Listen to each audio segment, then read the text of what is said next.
नमस्कार साथियों, मेरा नाम है रोहित चैडवाल और आप देख रहे हैं प्लाज एजुकेशन। तो दोस्तों, वीडियो में आगे बढ़ने से पहले मैं आपसे छोटी सी रिक्वेस्ट करता हूं, प्लीज़ आप हमारे चैनल पर पहली बार आए हैं तो प्लीज़ चैनल को ज़रूर सब्सक्राइब कीजिए और बेल आइकन को ऑन कीजिएगा। तो दोस्तों, आप वीडियो को शुरू से लेकर अंत तक ज़रूर देखना, प्लीज़ बीच में आप बिल्कुल भी मिस मत करना। तो दोस्तों, आज की हम दैनिक पाठ्य योजना नंबर 7 पर बात करने वाले हैं। तो दोस्तों, विद्यालय का नाम आप लिख लीजिएगा, जैसे मैंने लिख रखा है राजकीय प्राथमिक विद्यालय जयपुर। छात्र अध्यापक का नाम रोहित चैडवाल। विषय हिंदी। प्रकरण दीर्घ संधि। दिनांक में आप लिख लीजिएगा, जिस दिन आप स्कूल या कॉलेज में आप प्रस्तावना को दैनिक लेसन प्लान पढ़ाओगे उस दिन के आप इसमें दिनांक सेलेक्ट कर लीजिएगा। कालांश पहला, दूसरा, तीसरा, चौथा, जो भी आपका कालांश है। कक्षा समय 30 से 35 मिनट। फिर दोस्तों, हमें सामान्य उद्देश्य लिखना है। पहला उद्देश्य हमें लिखना है विद्यार्थियों में हिंदी विषय अध्ययन के प्रति रुचि उत्पन्न करना। दूसरा उद्देश्य आपको लिखना है विद्यार्थियों में रचनात्मक प्रवृत्तियों को प्रोत्साहित करना। तीसरा उद्देश्य आपको लिखना है विद्यार्थियों में तर्क शक्ति का विकास करना। फिर चौथा उद्देश्य आपको लिखना है विद्यार्थियों में मानसिक शक्ति का विकास करना। तो दोस्तों, इस प्रकार से 4 सामान्य उद्देश्य होते हैं, इनको आपको लिखना जरूरी है। फिर दोस्तों, विशिष्ट उद्देश्य के अंतर्गत आपको लिखना है ज्ञानात्मक, अवबोधात्मक, अनुप्रयोग और कौशल। अप्रेक्षित व्यवहार परिवर्तन के अंतर्गत आपको इस प्रकार लिखना है। ज्ञानात्मक परिवर्तन का पहला बिंदु आपको लिखना है विद्यार्थी दीर्घ संधि का ज्ञान प्राप्त कर सकेंगे। फिर दूसरा पॉइंट आपको लिखना है विद्यार्थी दीर्घ संधि से संबंधित तथ्यों का ज्ञान प्राप्त कर सकेंगे। फिर दूसरा अवबोधात्मक में आपको लिखना है विद्यार्थी दीर्घ संधि को स्पष्ट रूप से समझ सकेंगे। दूसरा पॉइंट में आपको लिखना है विद्यार्थी दीर्घ संधि के निर्माण की व्याख्या कर सकेंगे।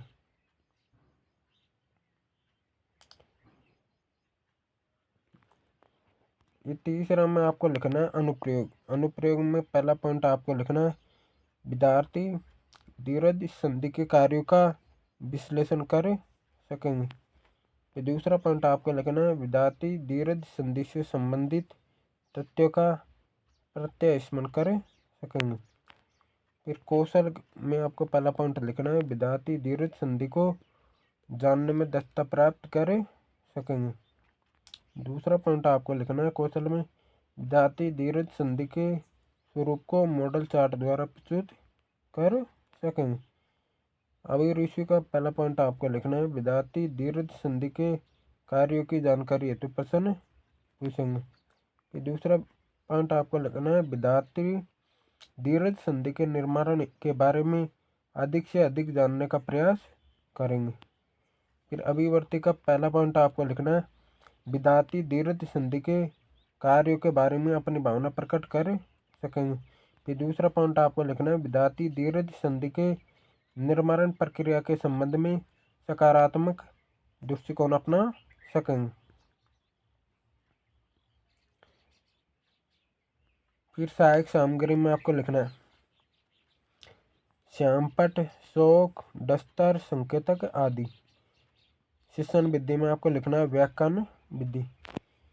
पूर्ण ज्ञान में आपको लिखना है विद्यार्थी दीर्घ संधि के बारे में सामान्य जानकारी रखते हैं।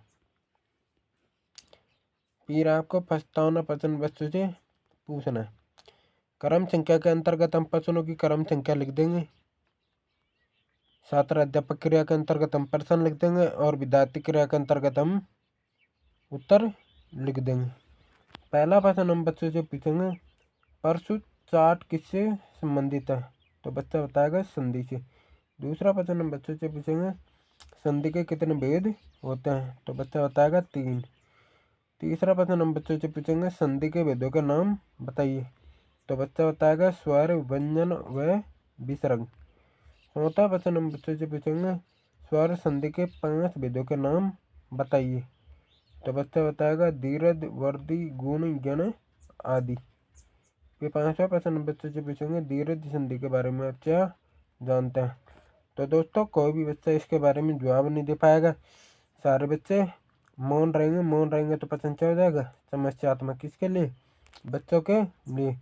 तो हम इसमें क्या लिखेंगे, समस्यात्मक ही लिखेंगे। ये दोस्तों उद्देश्य कथन लगाकर आपको लिखना है।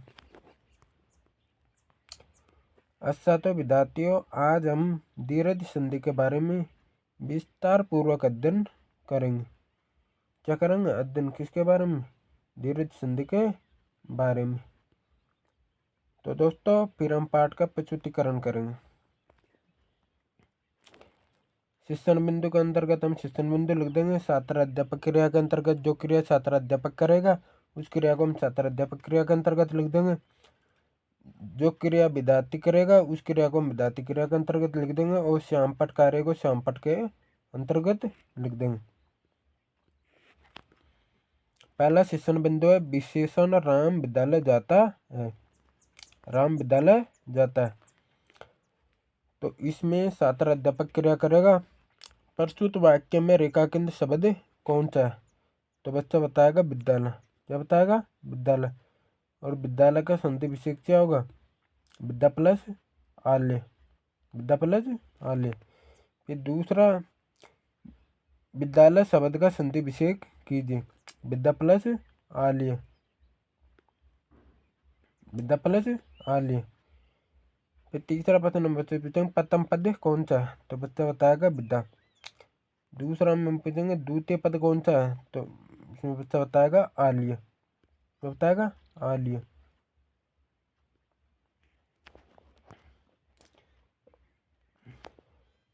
और रविंद्र का संधि विशेष होगा रवि प्लस इंदर और विद्यार्थी का विद्या प्लस आत्री। इसको हम श्यामपट पर लिखेंगे। फिर 5वां होगा प्रथम पद के अंत में कौन सा स्वर है। प्रथम पद के अंत में कौन सा स्वर है। तो बच्चा बताएगा आ। छठा प्रश्न हम बच्चों से पूछेंगे द्वितीय पद के प्रथम में स्वर कौन सा है। तो बच्चा बताएगा आ।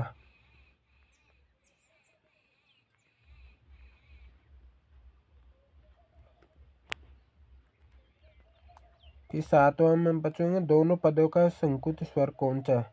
तो बच्चा बताएगा आ। बताएगा आ। फिर दूसरा शिक्षण बिंदु हम लेते हैं सूरजदास जन्मांत थे। सूरजदास जन्मांत थे, तो इसमें हम प्रस्तुत वाक्य में रेखांकित शब्द कौन सा है। तो बच्चा बताएगा जन्मांध। दूसरा में हम पूछेंगे जन्मांध शब्द का संधि विच्छेद कीजिए। तो बच्चा बताएगा जन्म प्लस अंध। तीसरा में प्रथम पद कौन सा है। तो बच्चा बताएगा जन्म। चौथा में हम द्वितीय पद के अंतर्गत में स्वर कौन सा है। तो स्वर बच्चा बताएगा अंध। 5वां प्रश्न बच्चे पूछेंगे प्रथम पद के अंत में स्वर कौन सा है। तो आपको लिखना अंत। और 6वां में आपको लिखना है द्वितीय पद के प्रथम में स्वर कौन सा है। तो आपको लिखना है। और श्यामपट कार्य आपको इसी को आपको उतार लेना है।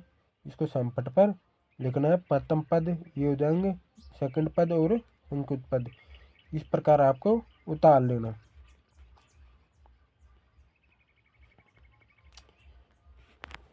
फिर 7वां में दोनों वर्णों का संकुचित स्वर कौन सा है। तो इसमें आ जाएगा आ। आ जाएगा आ। फिर तीसरा शिक्षण बिंदु हमारे पास में रविंद्र होशियार लड़का है। तो इसमें छात्र अध्यापक कथन करेगा बच्चों के सामने। प्रस्तुत वाक्य में रेखांकित शब्द कौन सा है। प्रस्तुत वाक्य में रेखांकित शब्द कौन सा है। जैसे ये शब्द जो रेखांकित है ना, ये शब्द है रविंद्र। ये दूसरा बिंदु बच्चों से पूछेंगे रविंद्र शब्द का संधि विच्छेद कीजिए। तो इसका संधि विच्छेद क्या हो जाएगा रवि प्लस इंदर। तीसरा प्रश्न हम बच्चों से पूछेंगे रविंद्र में कौन सा, रविंद्र में पद कौन सा है। तो रविंद्र में रवि पद है। द्वितीय पद कौन सा है इंदर। प्रथम पद के अंत में स्वर कौन सा है? ई। द्वितीय पद के प्रथम में स्वर कौन सा है? ई। रेखा किन शब्द ये हो जाएंगे और संधि विषेक हो जाएंगे। रविंद्र का संधि विषेक हो जाएगा रवि प्लस इंदर। इसमें प्रथम पद रवि है और सेकंड पद इंदर है। संकुच स्वर ये है इसमें। इस प्रकार आपको नोटबुक में उतार लेना।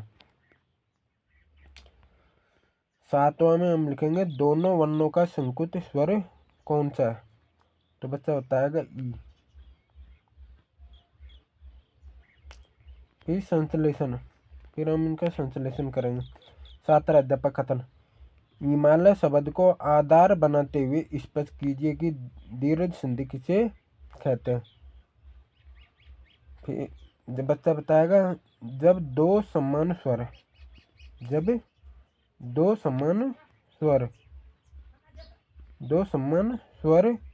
मिल जाते हैं, चाहे वे अवश्य हो और दीर्घ, तो उनके स्थान पर एक दीर्घ स्वर हो जाता है, उसे दीर्घ स्वर संधि कहते हैं। फिर श्याम पट पर आपको लिखना है दीर्घ स्वर।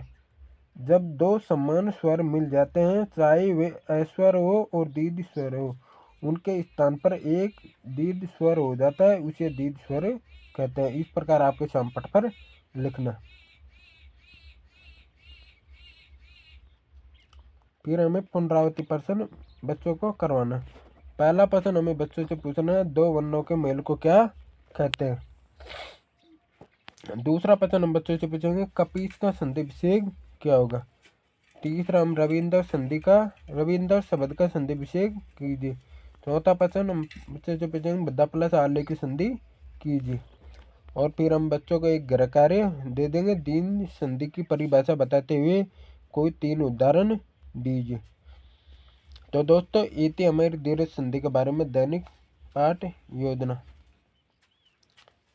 तो दोस्तों आशा करता हूँ, उम्मीद करता हूँ आपको ये वीडियो बहुत अच्छी लगी होगी। तो प्लीज़ चैनल को सब्सक्राइब कीजिए और वीडियो को लाइक कीजिए और अपने बीएड करने वाले साथियों के साथ में शेयर कीजिएगा। तो दोस्तों ऐसी और प्रस्तावना कौशल देखने के लिए आप हमारे चैनल की प्लेलिस्ट में जाइए। वहाँ जाकर आप चैनल की प्लेलिस्ट को विजिट कीजिएगा। वहाँ पर आपको बहुत सारी दैनिक पाठ योजना मिल जाएंगी। जो भी दैनिक पाठ योजना आपको अच्छी लगे उनमें से आप जो बनाना चाहते हो उसमें से आप बना सकते हो।